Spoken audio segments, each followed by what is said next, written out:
TELDE DUET, Teleeducación para el Desarrollo. Señores estudiantes, bienvenidos al curso Enfoques Pedagógicos y Didácticas Contemporáneas para continuar con el desarrollo de la cuarta unidad didáctica, denominada Habilidades del profesor en el aula de clases. Como ustedes pueden observar, esta unidad didáctica ha sido fraccionada en dos temas. El primero, características personales del buen maestro, y la segunda parte se refiere a las habilidades que influyen en el aprendizaje. Ambas forman parte de esta unidad que la hemos denominado, como ustedes pueden observar, habilidades del profesor en el aula de clases. Y quisiéramos expresarles que es difícil que ustedes puedan encontrar este tema en los libros que abundan en las librerías y en las bibliotecas, porque es un tema realmente nuevo, producto de las últimas investigaciones con respecto a los aspectos relacionados con el curso que estamos desarrollando, que se refiere a los enfoques pedagógicos y las didácticas contemporáneas. En este sentido, debemos recordar que las didácticas contemporáneas tienen como característica fundamental el ser interestructurante, en donde el docente no desarrolla una labor pasiva, sino una labor muy activa. De ahí, pues, que los últimos estudios en las didácticas contemporáneas nos dicen que hay ciertos aspectos, ciertas características, ciertas cualidades y ciertas técnicas que el docente debe manejar en la práctica pedagógica que le van a servir, que van a ser muy importantes para promover y lograr el aprendizaje. Vamos a iniciar el desarrollo de la unidad didáctica para hacer una síntesis de ella, puesto que en la conferencia de la semana vamos a desarrollarlas en forma más amplia. ¿Qué características personales debe tener el buen maestro, debe exhibir?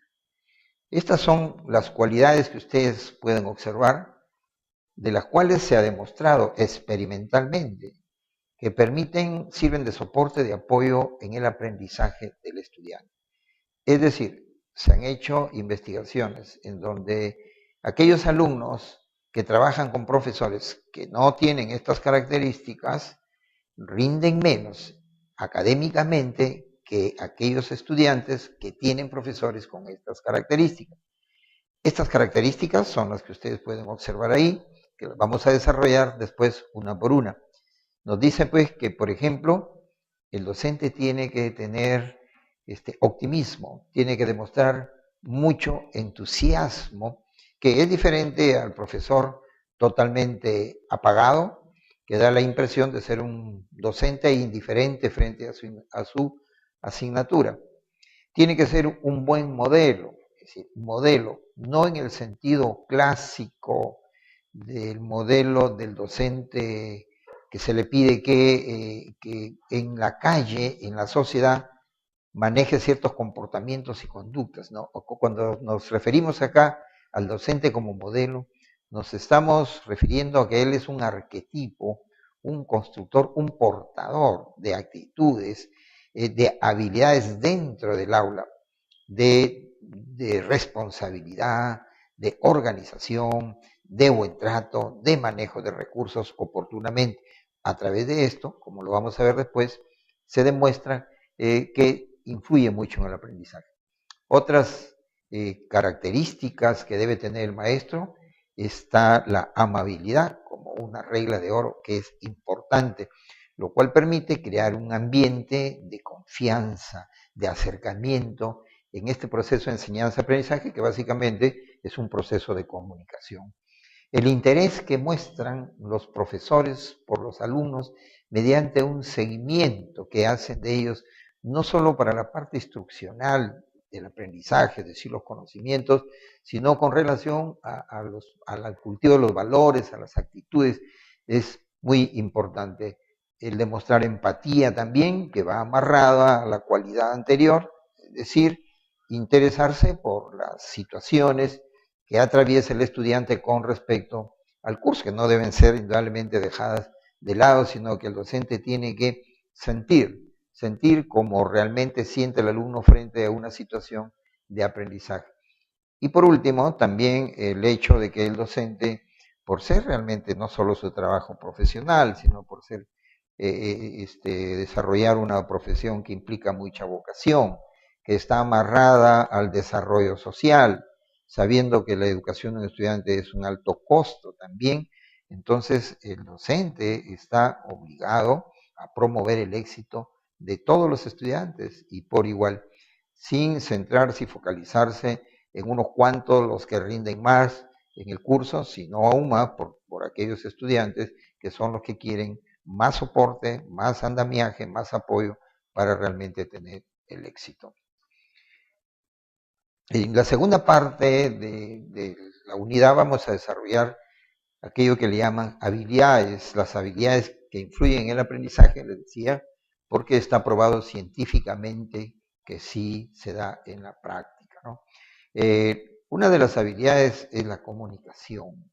La comunicación es un concepto sumamente amplio, pero desde el punto de vista didáctico, la enseñanza-aprendizaje corresponde a la comunicación. El enfoque de la educación es el enfoque social y siendo el enfoque social, pues la comunicación realmente es clave. Es clave, el docente es un mediador, lo vamos a ver, entre la cultura y el estudiante. Es la persona que está interactuando permanentemente con los estudiantes. Hay un proceso interpsicológico ahí. Y la comunicación, que es la que transmite realmente los mensajes de los contenidos, tiene que permitir que estos fluyan con una facilidad para poder realizar ese trabajo de soldadura entre los conocimientos de la estructura mental del alumno con los conocimientos o los contenidos que él debe asimilar, aprender para apropiarse de ellos, para lo cual se requiere que la comunicación pues utilice una terminología apropiada, un vocabulario sencillo, un vocabulario realmente preciso que pueda ser entendible por el estudiante. Otra característica tiene que ver con el alineamiento, es decir, nunca en la comunicación debe perderse de vista el objetivo de la clase y la competencia que se tiene que desarrollar. Y lo que es importante, la comunicación a través del cambio de ideas mediante señales de transición, que lo vamos a desarrollar, se refiere pues a las señales que el docente da a través de los gestos, a través de las palabras, a través de los tonos, con lo que va guiando y orientando la mente del estudiante.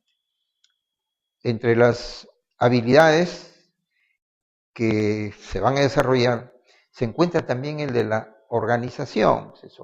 Organización deriva pues de orden, es de orden. Una clase, una sesión de aprendizaje tiene que haber sido planeada, tiene que haber sido estructurada, tiene que obedecer a una intención y los momentos de la clase tienen que seguir un orden regular de carácter lógico. Si nosotros trabajamos con la teoría del aprendizaje significativo, indudablemente que el pensamiento lógico, el orden lógico, tiene muchísimo realmente peso. Así como en la administración hay este principio que dice que cada cosa en su lugar y un lugar para cada cosa, pues también en el aula, desde el punto de vista de una administración de ella, pues el docente tiene que tener todo en orden para facilitar que se cumplan los tiempos reales, que no se den interrupciones, etcétera, etcétera. Y el mantener la clase alineada pues quiere decir que permanentemente el docente tiene que estar monitoreando para que la clase no se desalinee, o sea, se salga de fuera de los objetivos y se pierda. Hay momentos, hay preguntas, hay cuestiones que tienen que ver, que no tienen que ver muchas veces con las clases, que el profesor con mucha sutileza debe tratar de evitarlas para conducir y orientarla hacia el lugar, hacia el objetivo realmente previsto. Otras habilidades que debe manejar el docente es el saber utilizar el foco, ¿no? Con el nombre del foco nos estamos refiriendo a los aspectos motivacionales de los estudiantes. Una sesión de aprendizaje debe iniciarse con todo el ímpetu y el deseo de desarrollar realmente la clase. Tiene que haber una motivación inicial, un motivo que mueva el espíritu hacia la búsqueda del conocimiento, hacia la adquisición del conocimiento. Y a veces los alumnos al comenzar la clase no están pues realmente motivados, por lo tanto el profesor tiene que hacer una motivación externa. Pero lo más importante sería que este foco introductorio esté dado por una motivación realmente interior, que el estudiante realmente desee aprender en la clase y arranque con un buen impulso. El foco sensorial es el que se aplica en el desarrollo de la clase y se refiere al manejo de muchas experiencias de aprendizaje en donde el estudiante no sea un elemento pasivo, sino que esté interactuando permanentemente con objetos o con materiales que el docente ha previsto para que las experiencias puedan llevarse realmente a cabo.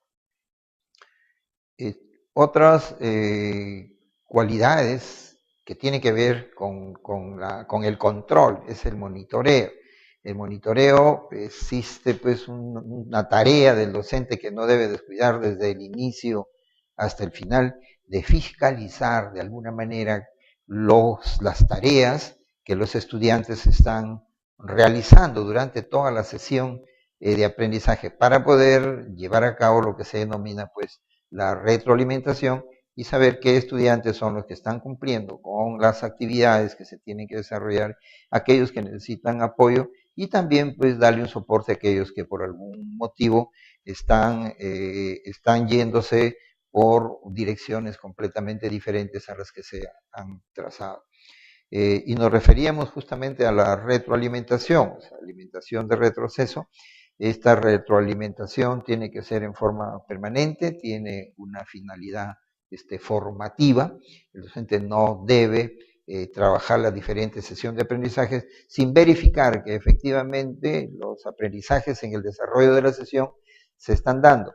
Eso implica un trabajo de monitoreo y en forma oportuna llevar a cabo la retroalimentación en los casos que el estudiante las necesite, ya sea como información de retorno, porque ahí se están cometiendo algunos errores, o información de estimulación para premiar aquellos aprendizajes que realmente están siendo logrados.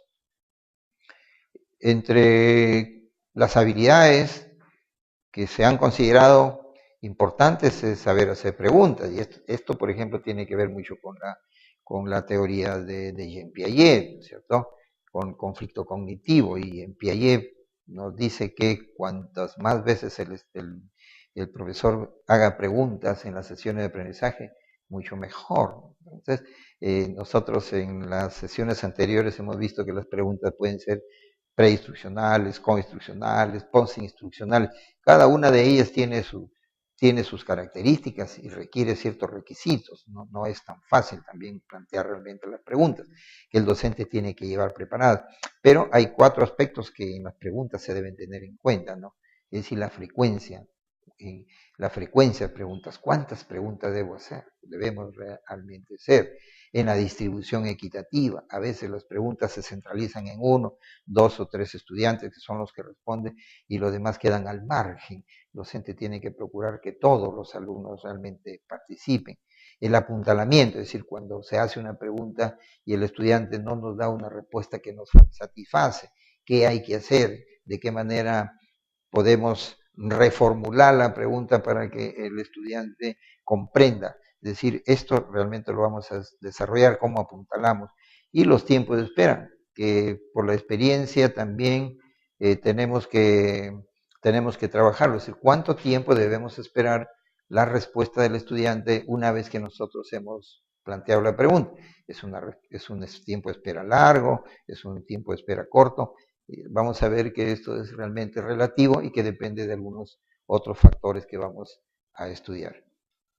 Y por último, toda sesión de aprendizaje implica también un trabajo, realmente un esfuerzo, un esfuerzo de un estudiante y tiene, así como la sesión tiene un inicio, también tiene un final.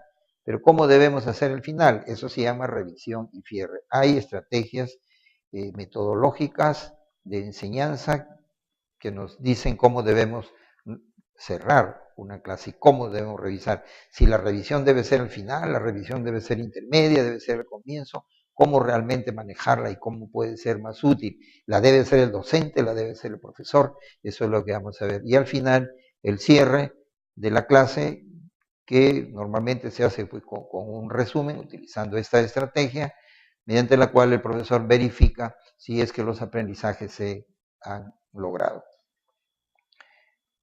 Pues bien, señores estudiantes, esta vez hemos hecho una síntesis de la clase de la semana y también aprovechamos para indicarles que no se olviden de lo que estamos en este curso llamándole misiones. Las misiones que son las tareas o los trabajos que ustedes tienen que hacerlos llegar oportunamente de acuerdo a las instrucciones que se les está dando en la guía realmente del curso.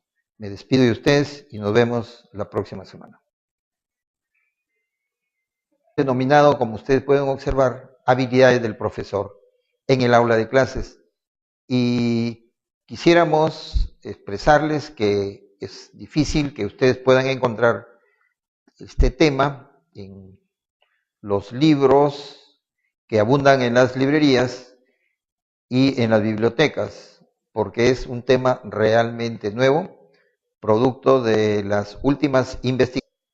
Como ustedes pueden observar, esta unidad didáctica ha sido fraccionada en dos temas.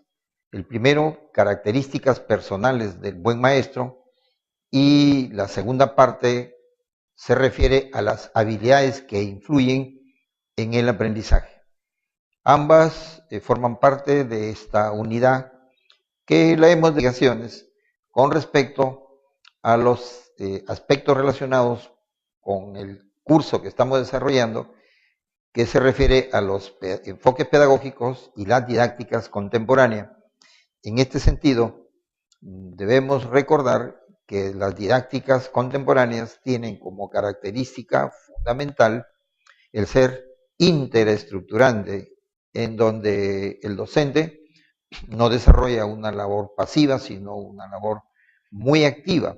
De ahí pues que los últimos estudios en las didácticas contemporáneas nos dicen que hay ciertos aspectos, ciertas características, ciertas cualidades y ciertas técnicas que el docente debe manejar en la práctica pedagógica que le van a servir, que van a ser muy importantes. TELDE DUET, Teleeducación para el Desarrollo. Señores estudiantes, bienvenidos al curso Enfoques Pedagógicos y Didácticas Contemporáneas para continuar con el desarrollo de la cuarta unidad didáctica, denominada Habilidades del profesor en el aula de clases.